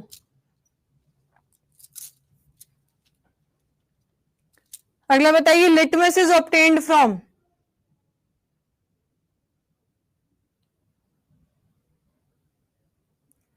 ये कौन कह रहा है कि बिना टॉपिक के एमसीक्यू हो रहे हैं? बेटा क्या कैसा बवाल मचा रहे हो, 2 दिन से तो पढ़ा रही हूं। आप लोगों को भी लग रहा है बिना पढ़ाए एमसीक्यू हो रहे हैं? हाँ, चलिए क्या हो जाएगा इसका करेक्ट आंसर? लाइकन, जो कि एक सिम्बायोटिक सहजीवी संबंध बनाते हैं। लाइकन क्या होते हैं? यहाँ पे क्या होता है? सहजीवी संबंध है। किसके बीच में? सहजीवी संबंध है। किसके बीच में? आपके शैवाल और फंजाई के बीच में। शैवाल और फंजाई के बीच में। इंग्लिश वाले कहेंगे it is the symbiotic association between algae and fungi. और ये लाइकन क्या होता है? It is also a pollution indicator. ये पॉल्यूशन इंडिकेटर भी है, यानी कि जहां पे पॉल्यूशन होगा वहां लाइकन नहीं होंगे, और जहां लाइकन होंगे वहां पॉल्यूशन नहीं होगा। दोनों दो तलवार हैं जो कि एक म्यान में नहीं रह सकती। ठीक है। बैक्टीरियोफाज, ये बैक्टीरियोफाज क्या होता है? देखो इसके बारे में भी थोड़ी सी चीज जान लो। ये बैक्टीरियोफाज जो है ये वायरस होते हैं जो कि बैक्टीरिया को खा जाते हैं। ठीक है। आपके गंगा वाटर के अंदर यही पाया जाता है, गंगा के अंदर पाया जाता है ये बैक्टीरिया को खाने वाले वायरस होते हैं। गंगा का पानी पवित्र और शुद्ध क्यों है? क्यों ऐसा कहा जाता है कि गंगा में नहा लो सारी बीमारियां खत्म हो जाएंगी? क्योंकि उसके अंदर बैक्टीरियोफाज है, यानी कि ऐसा वायरस है जो आपके शरीर में बीमारी करने वाले जितने भी बैक्टीरिया है ना उन्हें खा जाएंगे, उन्हें खत्म कर देंगे। ठीक है। गंगा नदी में होता है ये। माइकोराइजा, ये आपका पाया जाता है किसके अंदर? दाल की जड़ों के अंदर पाया जाता है। माइकोराइजा आपका कहां पाया जाता है? In the roots of pulses. दाल की जड़ों के अंदर पाया जाता है। दाल के जो पौधे होते हैं ना, दाल की पौधों के जड़ों में पाया जाता है। ये नाइट्रोजन फिक्सेशन का काम करता है। एटमॉस्फेयर की नाइट्रोजन लेके उसे नाइट्राइट में कन्वर्ट करता है और उसके अंदर पहुंचा देता है। चलिए आगे लिटमस। अच्छा, what is the test of acid? Acid का टेस्ट कैसा है? जल्दी से बताइए। आकिब जावेद कुछ कह रहे थे। What is the test of acid? Acid का टेस्ट कैसा है? वेरी गुड, सार। और बिटर क्या होता है? ये बेस होता है। करेक्ट आंसर क्या है? सार टेस्ट है, खट्टा है। और कड़वा क्या होता है आपका? छार, यानी कि बेस होता है।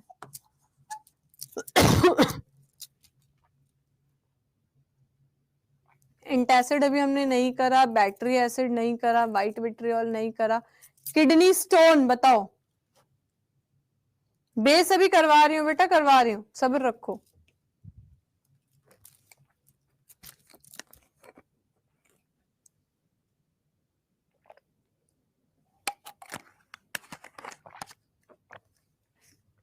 Oxalic acid, oxalic acid. अगला देखिए, who discovered pH? Who discovered pH? Sorensen. ठीक है, करेक्ट आंसर क्या होगा? सोरेनसन। चलिए वापस आते हैं किसके ऊपर? अभी तो हमारे स्ट्रॉन्ग वो ही रह रहे हैं।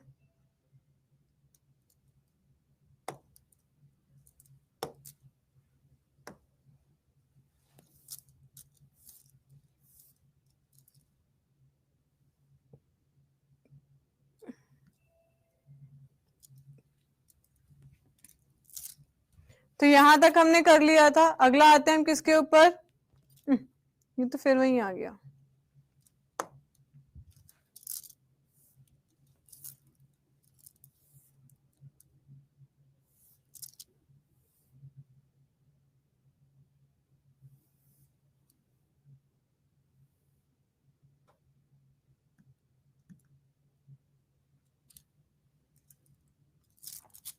चलिए, तो यहां तक हम लोग कर चुके थे ऑक्सैलिक एसिड तक। ठीक है, अगला देखिए, अगला कौन सा? अब हम स्टार्ट करेंगे क्या? अपने प्रबल। सुबह से कुछ खाए नहीं है। चलो तो एक काम करते, अच्छा ये स्ट्रॉन्ग एसिड करवा दूं, उसके बाद थोड़ा सा ब्रेक देके फिर बेस और सॉल्ट करवाऊंगी। ठीक है, फिर ब्रेक देके बेस और सॉल्ट कराऊंगी क्योंकि क्लास 1 बजे तक है। तब तक मैं पीडीएफ भी अपलोड कर दूंगी, ठीक है, और टीम से उसकी बात कर लूंगी। जब ब्रेक दूंगी ना तो पुरानी क्लासेस की बात कर लूंगी और पीडीएफ अपलोड कर दूंगी। स्ट्रॉन्ग एसिड देखिए,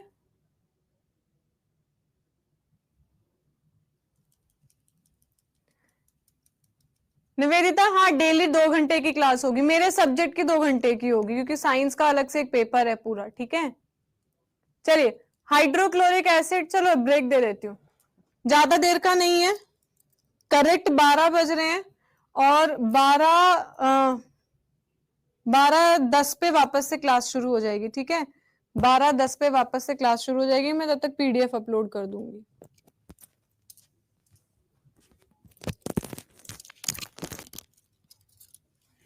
We'll continue the class at 12:10.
हो गई बातें।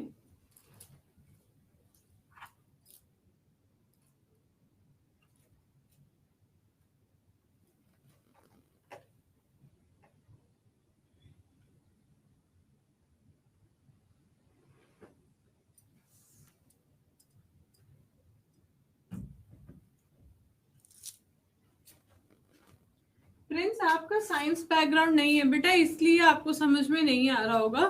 धीरे धीरे क्लास को एक बार नहीं 2 बार देखो, समझ में आ जाएगा। ठीक है, क्योंकि सिर्फ आप हो, और कोई भी है जिसे बिल्कुल ही नहीं समझ में आ रहा है कि मतलब चल ही क्या रहा है क्लास में। एकदम होता है ना कि एक तो होता है कि हाँ सिर को थोड़ा बहुत छू के जा रहा है, और एक है कि बिल्कुल एकदम हवा में से ही निकल के जा रहा है। ऐसा और कौन कौन है, किसको समझ नहीं आ रहा है?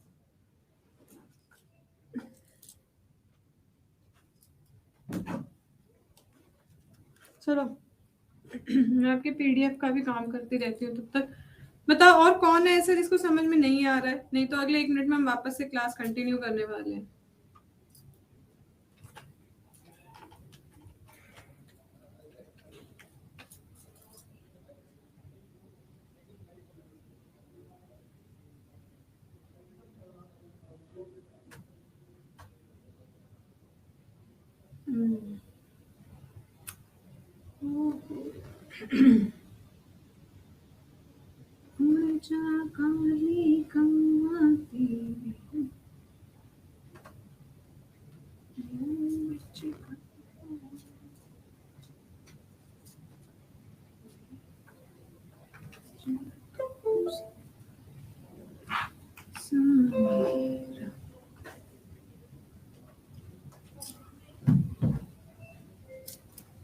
मैम 1 to 5 में साइंस का कितना सवाल हो सकता है?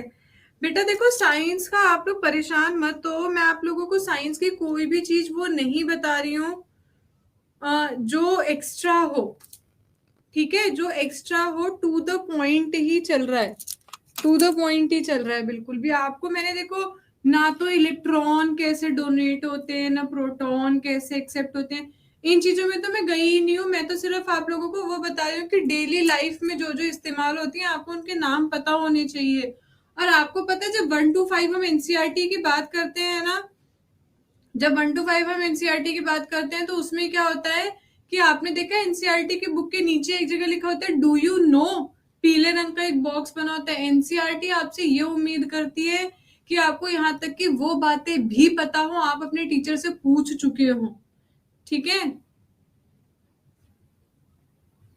चलिए आगे देखिए। आपकी क्लास में कुछ भी चीज एक्स्ट्रा नहीं चल रही है, आप डरो मत, मैं बस डेली यूज वाली चीज ही बता रही हूँ। प्रिंस धीरे धीरे समझ में आ जाएगा, 1-2 क्लासेस लगेंगे, आपको समझ में आ जाएगा। साइंस के यूज टू नहीं हो, वो यूज टू हो जाओगे। ठीक है, चलो वापस आते हैं। हाइड्रोक्लोरिक एसिड, ये हाइड्रोक्लोरिक एसिड आपका होता है किसके अंदर? आपके एक जठर रस के अंदर पाया जाता है। थोड़ी देर पढ़ाई पे ध्यान देंगे।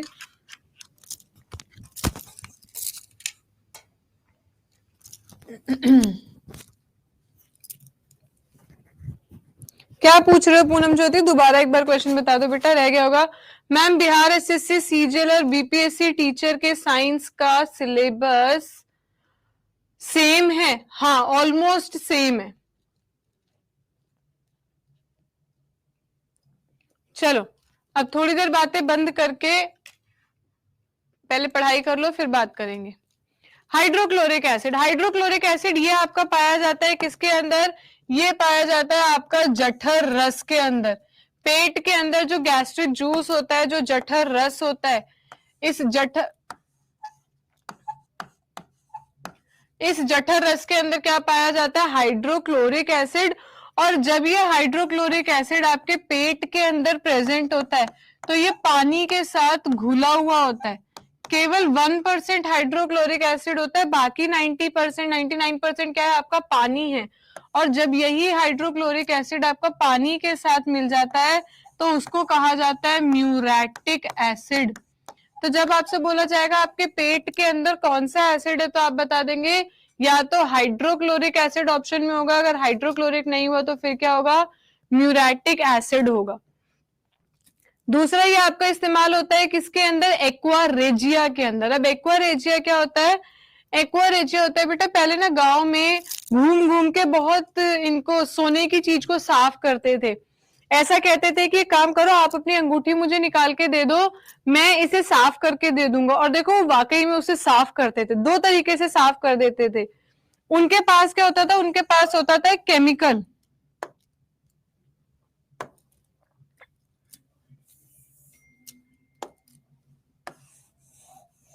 उनके पास एक कंटेनर के अंदर बहुत सारा क्या होता था, एक लिक्विड होता था जिसको बोला जाता था शाही जल, या इंग्लिश में कहा जाता है रॉयल वाटर। अब क्या करते थे हम, उन्हें जो भी अपनी सोने की अंगूठी देंगे, गंदी जो हो गई है, जब उन्हें वो सोने की अंगूठी हमारी माता जी उन्हें दे देती थी, तो वो उस सोने की अंगूठी को इसके अंदर डुबो देते थे। और इसके अंदर डुबोने के बाद जब वो उसे बाहर निकालते थे, तो वो अंगूठी क्या हो चुकी होती थी, वो चमक जाती थी, वो साफ हो जाती थी। वो साफ कैसे हो जाती थी बच्चा, इसके अंदर जिसे ये रॉयल वाटर या शाही जल बता रहे हैं ना, इसके अंदर वाकई में है एसिड। और कौन से, दो एसिड हैं, HCl और HNO3 नाम के दो एसिड हैं, जो कि किस अनुपात में होते हैं, 3:1 के अनुपात में होते हैं। यानी कि 75% उसके अंदर हाइड्रोक्लोरिक एसिड होता है, 25% नाइट्रिक एसिड होता है। और इन दोनों को ही मिला के, इन दोनों को इस अनुपात में मिलाने के बाद जो बनता है उसको कहा जाता है एक्वा रेजिया। उसको क्या कहा जाता है, एक्वा रेजिया। अब देखो, क्योंकि इसके अंदर इतना सारा एसिड है, इसके अंदर इतना सारा अम्ल है, तो जब ये सोने के साथ यानी कि गोल्ड मेटल के साथ, धातु के साथ मिलेगा, जब ये धातु के साथ मिलेगा, एसिड और धातु आपस में प्रतिक्रिया करते हैं और सॉल्ट बना लेते हैं। और क्या बना लेते हैं, सॉल्ट बना लेते हैं। और वो सारा जो आपकी धातु से बना हुआ सॉल्ट है, जो नमक लवण है, वो सारा लवण आपका आके इकट्ठा हो जाता है कहाँ, यहाँ। तो कहने का मतलब क्या था कि मान लीजिए मैंने अपनी अंगूठी अगर उसके अंदर डुबो दी, तो क्या हुआ, अंगूठी के पूरी ऊपर की जो एक लेयर है, सोने की जो पूरी एक लेयर है ना, वो पूरी की पूरी उतर जाएगी और उस एसिड के अंदर घुल जाएगी। तो जब ऊपर की पूरी एक परत ही सोने की परत उतर गई, तो उसके साथ मिट्टी मैल तो उतर ही जाएगा। तो देखने में लगता था वो सोना बिल्कुल साफ हो गया, अंगूठी बिल्कुल साफ हो गई है, पर वो अंगूठी साफ नहीं हुई थी, वो चोर डकैत ने आपसे सोना ही साफ कर लिया था। क्योंकि अब वो क्या करेगा, आपको अंगूठी निकाल के तो वापस कर देगा आपको, लेकिन ये जो नीचे लवण बन के इकट्ठा हो गया था ना सोना, इससे भी ये घर जाके निकाल लेगा। और देखो उसे कितना प्रॉफिट हुआ, उसने अंगूठी साफ करने के भी पैसे लिए, प्लस ये गोल्ड की भी चोरी कर ली। तो ये जो लिक्विड, ये जो सॉल्यूशन, ये जो विलेयन था, ये क्या था, ये 75% और 25% हाइड्रोक्लोरिक एसिड और आपका क्या था, नाइट्रिक एसिड था। इसी को कहा जाता है एक्वा रेजिया। ठीक है, इसी को क्या कहा जाता है, एक्वा रेजिया। ये लेदर इंडस्ट्री में भी यूज होता है। वापस आते हैं नाइट्रिक एसिड, तो जैसा कि अभी मैंने आपको बताया कि आपके एक्वा रेजिया के अंदर 25% क्या होता है, आपके एक्वा रेजिया के अंदर 25% ये नाइट्रिक एसिड है। ठीक है, और यही नाइट्रिक एसिड मैंने अभी थोड़ी देर पहले आप लोगों को बताया था, ये कहाँ पे होता है, ये आपके एसिड रेन के अंदर भी पाया जाता है। एमसीक्यू के दौरान मैंने आपको बताया था, इसी नाइट्रिक एसिड का इस्तेमाल कुछ विस्फोटक बनाने के लिए भी किया जाता है, जिसे हम क्या कह देते हैं, ट्राई नाइट्रोटोलुइन, ट्राई नाइट्रोफिनॉल, जिसे पिक्रिक एसिड भी कहते हैं, जो कि एक विस्फोटक है, और डायनामाइट, जिसे नाइट्रोग्लिसरीन कहा जाता है। इस डायनामाइट की अगर मैं बात करूं, तो डायनामाइट की खोज किसने की थी, तो डायनामाइट की खोज की थी किसने, एल्फ्रेड नोबेल ने। ठीक है, तीसरा जो हमारा एसिड है, वो तीसरा एसिड है आपका सल्फ्यूरिक एसिड। इसका भी इस्तेमाल विस्फोटक टीएनटी टीएनपी बनाने में इसका भी इस्तेमाल किया जाता है। ये भी आपकी क्या है, एसिड रेन के अंदर प्रेजेंट है। और दूसरी जो सबसे इंपॉर्टेंट बात है वो क्या है, ये आपकी जो इन्वर्टर की बैटरी होती है ना, उस बैटरी के अंदर पाया जाता है। ठीक है, जो आपकी बैटरी है, इन्वर्टर के साथ जो बैटरी आती है, तो अगर मैं आपसे पूछूं कि बैटरी एसिड किसे कहा जाता है, तो आप बता देंगे किसको कहा जाता है, सल्फ्यूरिक एसिड को कहा जाता है। इसी को अम्ल का राजा भी कहते हैं, किंग ऑफ एसिड भी यही है। तो सल्फ्यूरिक एसिड बहुत इंपॉर्टेंट है। क्या क्या काम हो गए, विस्फोटक बनाने में यूज हो रहा है, अम्लीय वर्षा के अंदर यही है, आपका बैटरी एसिड यही है, और आपके अम्ल का राजा भी किसे कहा जाता है, इसी को कहा जाता है। इसका एक और बहुत जरूरी उपयोग है, और वो क्या है, ये फायर एक्सटिंग्विशर में यूज होता है, यानी कि जो आग बुझाने के लिए इसका इस्तेमाल किया जाता है। फायर एक्सटिंग्विशर यानी कि जो आग बुझाने वाली आप वो पूरा बड़ा से एक सिलेंडर देखते हैं, उसके अंदर क्या होता है, उसके अंदर होता है आपका सोडा एसिड, बेकिंग सोडा होता है, और ये सल्फ्यूरिक एसिड बना हुआ होता है, ठीक है। बेकिंग सोडा होता है और सल्फ्यूरिक एसिड होता है, ठीक है। ये दोनों आपस में रिएक्ट करते हैं और कार्बन डाइऑक्साइड गैस बना लेते हैं। जब ये दोनों आपस में प्रतिक्रिया करेंगे ना, ये दोनों आपस में रिएक्ट करेंगे, तो क्या बना लेंगे, कार्बन डाइऑक्साइड गैस निकलेगी, जो कि आपकी आग बुझाने में इस्तेमाल की जाएगी। तो बेकिंग सोडा का कई बार केमिकल नेम भी पूछ लेते हैं। बेकिंग सोडा का रासायनिक नाम क्या है, सोडियम बाइकार्बोनेट NaHCO3। इसको फिटकरी बनाने में भी इस्तेमाल करते हैं, जो कि एक एंटीसेप्टिक का काम करता है। इसीलिए पहले होता था, अब तो शेविंग फोम और आफ्टर जेल और पता नहीं क्या क्या आने लगा, आफ्टर शेव। पहले क्या होता था, हमारे पापा तो खाली दाढ़ी बनाते थे वो ब्रश से, और उसके बाद उसके ऊपर फिटकरी घिस लेते थे। फिटकरी घिस के जो थोड़ा बहुत कटा पटा होता था, खून वून निकल रहा होता था, तो वो सब सही हो जाता था। तो वो जो फिटकरी थी ना, वो यही आलम होता है, ये एंटीसेप्टिक का काम करता है, ठीक है।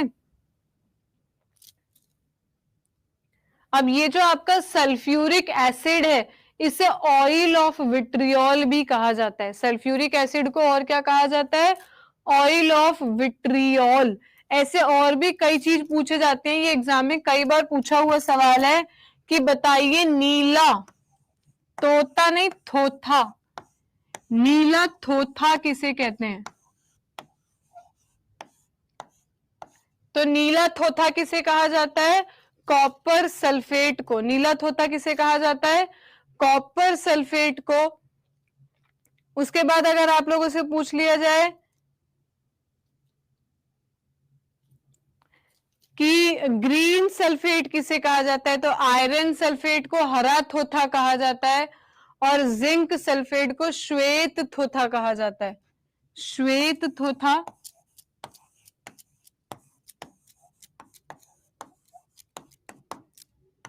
और ये क्या है, हरा थोथा।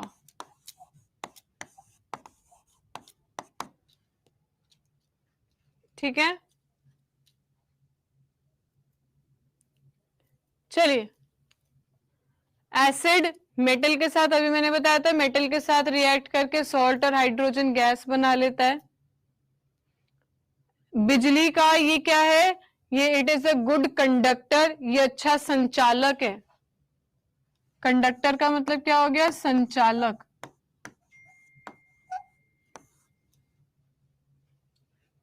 एसिड रिलीज, ये छोड़ दो, ब्राउन फ्यूम्स इसे छोड़ दीजिए, आप छोड़ सकते हैं।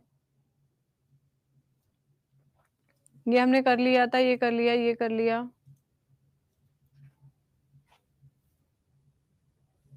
ये भी कर लिया। ये बताइए एक्वा रेजिया में इसका आंसर क्या होगा,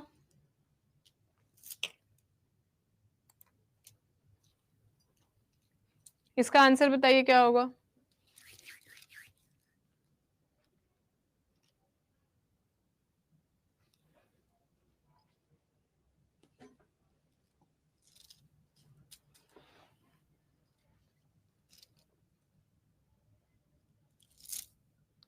ठीक है, आलम हमने देख लिया, आलम का क्या काम है इसका बताओ। क्वेश्चन नंबर 8 का आंसर क्या होगा, question number 8। Very good, option number B, इसका आंसर क्या होगा, इसका आंसर होगा ऑप्शन नंबर बी, एंटीसेप्टिक का काम करता है। स्कर्वी हमने कर लिया था।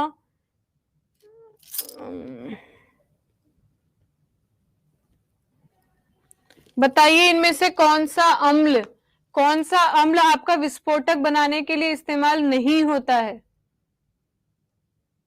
कौन सा अम्ल विस्फोटक बनाने के लिए इस्तेमाल नहीं होता है?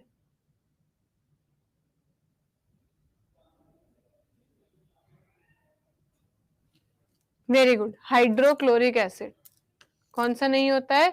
हाइड्रोक्लोरिक एसिड, बाकी दोनों इस्तेमाल होते हैं। ब्लू विट्रियोल किसे कहा जाता है?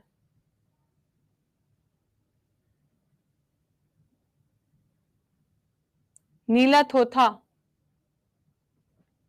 Very good. कॉपर सल्फेट को किसे कहा जाता है? कॉपर सल्फेट को। सल्फ्यूरिक एसिड को हम कहते हैं oil of vitriol. Copper sulphate को कहा जाता है ब्लू विट्रियोल। आयरन सल्फेट होता है आपका ग्रीन विट्रियोल, हरा थोथा। और जिंक सल्फेट होता है आपका व्हाइट विट्रियोल, श्वेत विट्रियोल, श्वेत थोथा।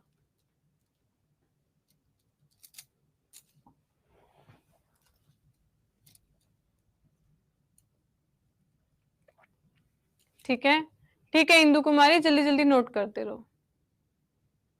नोट करने की जरूरत नहीं है, ये सब मैं पीडीएफ में अभी दे दूंगी। एस्पिरिन कर चुके हैं, सल्फ्यूरिक नाइट्रिक एसिड हो गया था, लिटमस हो गया, टेस्ट हो गया, एंटासिड अभी नहीं हुआ है। बैटरी एसिड जल्दी से ये बताइए। Battery acid. मैम 1 to 5 में साइंस के क्वेश्चन आएंगे, क्या पूछ रहे हो? आएंगे, साइंस के क्वेश्चन तो आएंगे ही। Which of the following is called battery acid? Battery acid किसे कहा जाता है? वेरी गुड, सल्फ्यूरिक एसिड को कहा जाता है, इसे अम्ल का राजा भी कहते हैं। व्हाइट विट्रियोल अभी बता दिया था, ये भी हमने कर लिया। स्टोन पीएच कर लिया।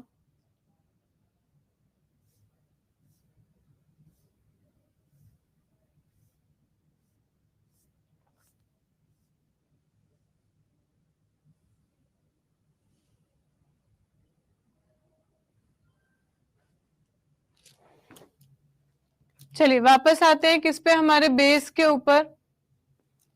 बेस ठीक इसका उल्टा हो जाएगा। अरहीनियस ने, ये मैं पहले बता चुकी हूँ, अरहीनियस ने बताया था जो H+ दे वो एसिड होता है, जो OH नेगेटिव दे वो क्या होता है? वो बेस होता है। ठीक है, और उसके बाद ब्रॉन्स्टेड लॉरी ने क्या कहा था? जो प्रोटॉन को एक्सेप्ट करे, जो प्रोटॉन को एक्सेप्ट करे उन्हें क्या कहा जाता है? उन्हें कहा जाता है बेस। लुइस ने कहा था जो इलेक्ट्रॉन को डोनेट कर दे वो क्या होता है? एसिड।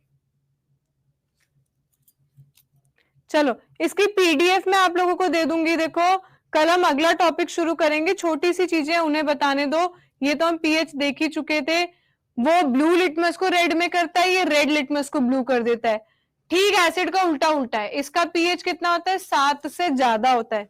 ये भी मैं बता चुकी हूँ, मिथाइल ऑरेंज को पीले में कन्वर्ट कर देता है और फिनोफ्थिलीन को पिंक में कन्वर्ट कर देता है। ठीक है, अब बचे आपके कुछ ये बेस, इनके बारे में मैं पीडीएफ अपलोड कर दूंगी, एक बार आप लोग पढ़ लीजिएगा। अगर नहीं समझ में आएगा तो कल पूछ लीजिएगा। ठीक है, कल पूछ लीजिएगा, नहीं तो कल फिर पहले ये बेस के सारे क्वेश्चन करा के हम तब आगे बढ़ेंगे।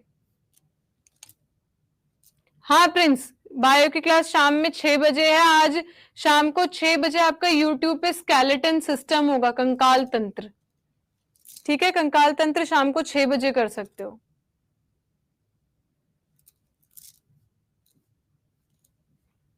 बेटा यहाँ से क्वेश्चन बहुत सारे आते हैं, इसीलिए ये एसिड बेस सॉल्ट की क्लास मैंने पहले करवाई है। तो कल थकना मत, कल फिर बेस और सॉल्ट पूरा कंप्लीट करवा दूंगी। यहाँ से बहुत क्वेश्चन आते हैं, एक बार प्रीवियस ईयर लगा के देखो। ठीक है, हाँ वाईटी पे है मनोज, वाईटी पे 6 बजे वाली क्लास यूट्यूब पे होगी, बिहार अड्डा के ऑफिशियल यूट्यूब चैनल पे देख लेना, वहां होगी।